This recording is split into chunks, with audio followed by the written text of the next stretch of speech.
और एक इनपुट मिला है मुझे अभी अभी कि आज रात को शायद से जो कॉकरोच जनता पार्टी की टीम है उन सबको अरेस्ट किया जा सकता है। शांति से बैठे हुए यहाँ पर आज 35 दिन हो चुके हैं, शांति से बैठे हुए इतना शांतिपूर्ण प्रदर्शन मुझे नहीं लगता इंडिपेंडेंट इंडिया की हिस्ट्री में कभी हुआ हो। ఢిల్లీలో ఈ రోజు రాత్రికి ఏం జరగబోతుంది? కాక్రోచ్ జనతా పార్టీ ఆధ్వర్యంలో జరుగుతున్నటువంటి ఈ జంజీ ఉద్యమాన్ని పూర్తిగా అణిచివేసే విధంగా ప్రభుత్వం కుట్ర పన్నుతుందా? ప్రస్తుతం సీజేపీ పార్టీ అధినేత అయినటువంటి అభిజిత్ దీప్కే చేసినటువంటి వ్యాఖ్యలు ఈ అంశానికి సంబంధించి సంచలనంగా మారాయని చెప్పుకోవచ్చు. ఈ రోజు రాత్రికే కాక్రోచ్ జనతా పార్టీకి సంబంధించినటువంటి ప్రతినిధులందరినీ కూడా అరెస్టు చేసి జైలుకు తరలించే దాంట్లో భాగంగా ప్రభుత్వం కుట్ర చేస్తుందంటూ, దీనికి సంబంధించినటువంటి పూర్తి సమాచారం తన వద్ద ఉందంటూ అభిజిత్ దీప్కే సంచలనమైనటువంటి వ్యాఖ్యలు చేశారు. అంటే ఈ అంశానికి సంబంధించి ఈ రోజు రాత్రికి ఏం జరగబోతుంది అన్న దానిపై కూడా ప్రస్తుతం ఆయన చేసిన వ్యాఖ్యల నేపథ్యంలో సర్వత్రా ఉత్కంఠ నెలకొంది. ప్రస్తుతానికి ఢిల్లీలో ఎన్ఎస్ఏ యాక్ట్ను అమల్లోకి తీసుకొచ్చారు. నిన్న సాయంత్రం నుంచి కూడా జంతర్ మంతర్ ప్రాంగణంలో ఉన్నటువంటి ఆ సరౌండింగ్స్లో ఉన్నటువంటి షాపులు కానీ మిగతా ఇతరత్ర కార్యకలాపాలకు సంబంధించినటువంటి అన్నింటినీ కూడా క్లోజ్ చేశారు. మరొక వైపు ఈరోజు దేశవ్యాప్త ఆందోళనకు సీజేపీ పార్టీ పిలిపించినటువంటి నేపథ్యంలో దేశం అంతటా కూడా ఈ జంజీ ఉద్యమం విస్తృతంగా వ్యాపించిందని చెప్పుకోవచ్చు. మరొక వైపు ఈ రోజు రాత్రికి అంటే ఢిల్లీలో ఒక కీలక పరిణామం చోటు చేసుకుంది. ఢిల్లీ లెఫ్టినెంట్ గవర్నర్ గెజిట్లో ఒక నోటిఫికేషన్ విడుదల చేస్తూ ఢిల్లీ పోలీస్ కమిషనర్కు విశేషమైన అధికారాలు కల్పించారు. దీంతో ఎన్ఎస్ఏ యాక్ట్ పూర్తిగా అమల్లోకి తీసుకొచ్చి అక్టోబర్ నెల వరకు కూడా ఈ యాక్ట్ అమల్లో ఉండే విధంగా గెజిట్లో నోటిఫికేషన్ ఇచ్చారు ఢిల్లీ లెఫ్టినెంట్ గవర్నర్. ఈ అధికారంతో పోలీసులు జంతర్ మంతర్ ప్రాంతానికి చేరుకుని అక్కడ ఉన్నటువంటి విద్యార్థులు కానీ ఎవరినైనా సరే వివరణ అడగకుండా అరెస్ట్ చేసి తీసుకెళ్లే విధంగా ఈ యాక్ట్ ఉండబోతుంది. ఈ యాక్ట్ను ఉపయోగించే ఈరోజు జంతర్ మంతర్ వద్ద ఈరోజు రాత్రికి సీజేపీ పార్టీకి సంబంధించినటువంటి ప్రతినిధులందరినీ కూడా అరెస్ట్ చేసి జైలుకు తరలించబోతున్నారు. అంటే ఈ యాక్ట్కి సంబంధించి 3 నెలల నుంచి 12 నెలల వరకు కూడా ఏ వివరణ చెప్పకుండా వాళ్ళందరినీ కూడా జైల్లో వేసేటువంటి అధికారం పోలీసులు కల్పించారు. కాబట్టి ప్రస్తుతానికి ఈ రోజంతా కూడా జంతర్ మంతర్ వద్ద ఏం జరగబోతుందన్న దానిపై సర్వత్రా ఉత్కంఠ నెలకొంది. మరొక వైపు సీజేపీ పార్టీకి మొదటి నుంచి మద్దతుగా ఉన్నటువంటి సోనం వాంగ్చుక్ దీక్ష విరమించడం చాలా సంతోషమని, అయితే ఆయన కేంద్ర మంత్రులు తప్ప కనీసం ప్రతిపక్ష నేతలు కూడా కలిసే అవకాశం కల్పించట్లేదంటూ అభిజిత్ దీప్కే మీడియా పాయింట్ వద్ద తెలియజేశారు. అంతేకాదు ఈ ఉద్యమం సోనం వాంగ్చుక్దో లేకపోతే అభిజిత్ దీప్కేదో కాదని, ఈ ఉద్యమం పూర్తిగా యువతదంటూ ఇందులో విజయం సాధించే వరకు వెనకడుగు వేసేది లేదని, ఒకవేళ మమ్మల్ని అరెస్ట్ చేసి తరలించిన అటువంటి తప్పు చేస్తే ఈ ఉద్యమం మరింత ఉధృతం అవుతుంది తప్ప ఎట్టి పరిస్థితుల్లోనూ వెనక్కు తగ్గేది లేదంటూ అభిజిత్ దీప్కే మీడియా పాయింట్ వద్ద వెల్లడించినటువంటి నేపథ్యంలో, మరొక పక్క సీజేపీ పార్టీకి సంబంధించినటువంటి ప్రతినిధులతో బీజేపీ పార్టీ నేతలైనటువంటి జేపీ నడ్డా, జితేందర్ సింగ్ వాళ్ళిద్దరూ కూడా ఈరోజు కాన్స్టిట్యూషనల్ క్లబ్ వేదికగా 2 గంటల పాటు వాళ్ళతో చర్చలు జరిపారు. ఈ సుదీర్ఘమైనటువంటి చర్చలకు సంబంధించి సీజేపీ పార్టీకి సంబంధించినటువంటి ప్రతినిధులుగా సౌరవ్ దాస్ అలాగే అశుతోష్ రాంకా వీళ్ళిద్దరూ కూడా చర్చల్లో పాల్గొన్నట్టుగా తెలుస్తుంది. అయితే ప్రధానంగా ఎప్పటిలాగే వాళ్ళ ముందు 3 డిమాండ్స్ ఉంచడం జరిగింది. అందులో 2 డిమాండ్లకు ప్రభుత్వం అంగీకరించినట్లుగా తెలుస్తుంది. అంటే దాంట్లో మొన్న జరిగినటువంటి లాఠీ చార్జ్ అంశం సందర్భంగా విద్యార్థులపై పెట్టినటువంటి కేసులను ఎత్తివేయాలంటూ ఒక అంశంపై, అలాగే నష్టపోయినటువంటి అంటే ఆత్మహత్యలు చేసుకున్నటువంటి నీట్ ప్రశ్న పత్రాల లీకేజ్ వల్ల ఆత్మహత్యలు చేసుకున్నటువంటి విద్యార్థుల కుటుంబాలకు ఒక్కొక్కరికి ₹1 కోటి నష్టపరిహారం అందించాలి.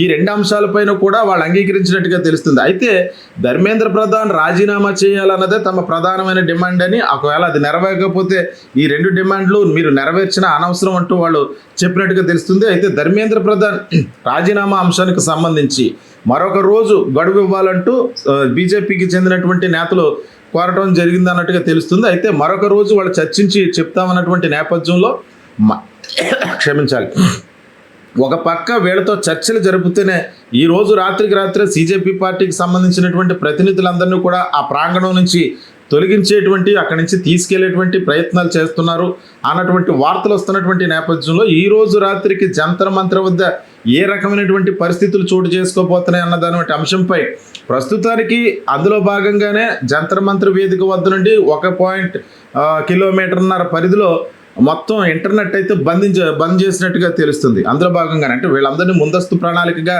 బయటికి తరలించేది విజువలైజ్ కూడా కాకుండా ఎవరు వీడియోలు గట్టా తీసి సర్క్యులేట్ చేయకుండానే ఇంటర్నెట్ బంద్ చేసినట్టుగా తెలుస్తుంది. అయితే ఈ విషయాన్ని తెలుసుకున్నటువంటి సిజేపీ పార్టీకి సంబంధించినటువంటి మద్దతుదారులు వేలాదిగా మళ్ళీ జంతర్ మంతర్ వద్దకు చేరుకుంటున్నారు. అయితే ఈ వాళ్లకు మద్దతుగా వస్తున్నటువంటి విద్యార్థులు ఎవరైతే ఉన్నారో వేలాదిగా అక్కడ చేరుకున్నటువంటి పరిస్థితుల్లో ఈ రోజు రాత్రికి పోలీసులు ఏ రకమైనటువంటి చర్యలు తీసుకునేటువంటి అవకాశం ఉంది.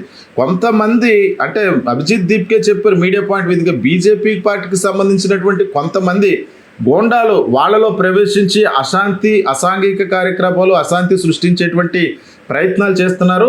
అటువంటిది మానుకోవాలంటూ బీజేపీ పార్టీ నేతలను కూడా హెచ్చరించడం జరిగింది. వాళ్ళందరూ కూడా ఈ ఉద్యమంలో దూరిపోయి పోలీసులపై రాళ్లు రువ్వుతూ ఇక్కడ ఉన్నటువంటి ఉద్యమాన్ని పూర్తిగా అసాంఘికంగా మార్చేసి అశాంతి రెక్కొచ్చుకునే విధంగా వాళ్ళు ప్రయత్నిస్తున్నారంటూ వాళ్ళు కూడా ఆరోపించినటువంటి నేపథ్యంలో ఎవరెవరు ఈ ఉద్యమంలో పాల్గొంటున్నారన్న దానిపై కూడా ఒక స్పష్టత వచ్చేటువంటి అవకాశం ఉంది. అంటే మొన్న జరిగినటువంటి లాఠీ ఛార్జ్లో కొంతమంది అపరిచిత వ్యక్తులు లాఠీలు పట్టుకుని విద్యార్థులపైన అక్కడ ఉన్నటువంటి విద్యార్థినులపైన కూడా లేడీస్ పైన కూడా వాళ్ళు లాఠీ ఛార్జ్ చేయటం విజువల్లో మనం అందరం కూడా చూడటం జరిగింది. ప్రస్తుతానికి దీనికి సంబంధించినటువంటి వీడియోలన్నీ కూడా సోషల్ మీడియా వ్యాప్తంగా వైరల్ అవుతుండటంతో బయట వ్యక్తులు పోలీసులతో పాటు లాఠీ ఛార్జ్ చేయడానికి రావటం అన్నటువంటి అంశంపై కూడా ప్రభుత్వానికి సంబంధించినటువంటి నిర్లక్ష్యంపై విపక్షాలకు చెందినటువంటి నేతలు అలాగే కొంతమంది సామాజికవేత్తలు ఇతర పార్టీ నాయకులందరూ కూడా సీరియస్ అవుతున్నటువంటి పరిస్థితి. అలాగే ఈ రోజు రాత్రి కూడా వాళ్ళలో ఎవరైనా బీజేపీ పార్టీకి సంబంధించినటువంటి అనుకూలమైనటువంటి వాళ్ళు దూరి ఒకవేళ అశాంతి సృష్టించే విధంగా అక్కడ అలజడి సృష్టించే విధంగా ప్రయత్నించే పరిస్థితి కూడా ఉంది. కాబట్టి పూర్తిగా అప్రమత్తతో ఉండాలంటూ అభిజిత్ దీప్కే పార్టీ నేతలను అలాగే అక్కడికి వచ్చేటువంటి ఆందోళనకారులను ఉద్దేశించి కూడా తెలపడం జరిగింది. అయితే ప్రస్తుతం ఆయన చేసినటువంటి వ్యాఖ్యల నేపథ్యంలో ఈ రోజు రాత్రికి సిజేపీ పార్టీ నేతలందరూ కూడా అరెస్ట్ చేసేటువంటి అవకాశం ఉందా, లేదంటే బీజేపీ నేతలు మరొక రోజు గడువు కోరినట్టుగా రేపటి వరకు కూడా గడువు కోరారు, దాని ప్రకారం వాళ్ళ యొక్క డిమాండ్స్కు తలొంచి ధర్మేంద్ర ప్రధాన్ బర్తరఫ్ చేయటం కానీ లేకపోతే ఆయన విద్యాశాఖ మంత్రిగా రాజీనామా చేసేటువంటి అవకాశం కానీ ఉంటుందా, ఏం జరగబోతుంది? ఈ రోజు రాత్రికి అభిజిత్ దీప్కే చేసినటువంటి వ్యాఖ్యల నేపథ్యంలో సర్వత్రా ఢిల్లీ వ్యాప్తంగానే కాదు దేశవ్యాప్తంగా కూడా పోలీసులు ఏ రకమైనటువంటి చర్యలు తీసుకోబోతున్నారు అంటే ఎన్ఎస్ఏ యాక్ట్ ఉపయోగించి వాళ్ళందరినీ అరెస్ట్ చేసేటువంటి అవకాశం ఉందా, లేకపోతే బీజేపీ ప్రభుత్వం దిగొచ్చి వాళ్ళ డిమాండ్లు నెరవేరుస్తుందా, ఏం జరగబోతుందన్న దానిపై సర్వత్రా ఉత్కంఠ నెలకొంది. సోషల్ మీడియా వ్యాప్తంగా వైరల్ అవుతుండటంతో బయట వ్యక్తులు పోలీసులతో పాటు లాఠీ చార్జ్ చేయడానికి రావటం అన్నటువంటి అంశంపై కూడా ప్రభుత్వానికి సంబంధించినటువంటి నిర్లక్ష్యంపై విపక్షాలకు చెందినటువంటి నేతలు అలాగే కొంతమంది సామాజికవేత్తలు ఇతర పార్టీ నాయకులందరూ కూడా సీరియస్ అవుతున్నటువంటి పరిస్థితి.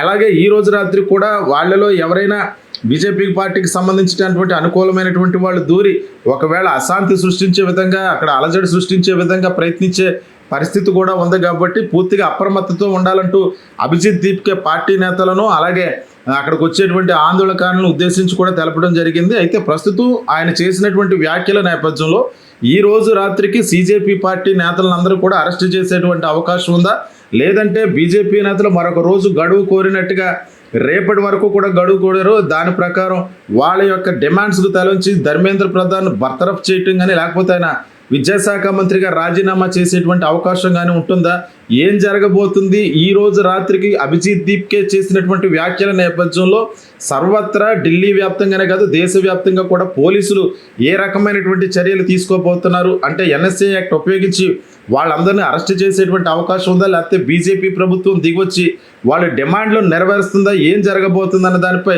సర్వత్రా ఉత్కంఠ నెలకొంది.